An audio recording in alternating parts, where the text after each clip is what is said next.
How to fix Capital One app not working. If the Capital One mobile banking app isn't working, there could be various reasons for this.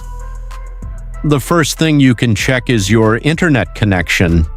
If you're using Wi-Fi, you can try to switch your cellular data or vice versa and see if that helps you solve the problem.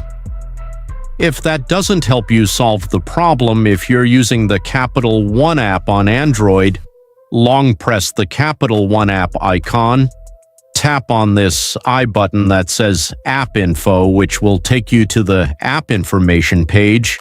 Then you can go to the option called Storage Usage, then tap on Clear Cache, and make sure to tap on Clear Data. Then once you've done that, go to your Play Store or your App Store, search for the Capital One mobile banking app, and check if it has an update available. And if it does, then make sure to update it to the latest version.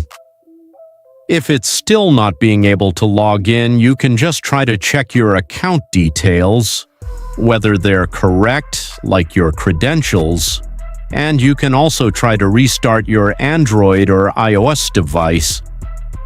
Hopefully, one of these may have helped you solve the problem.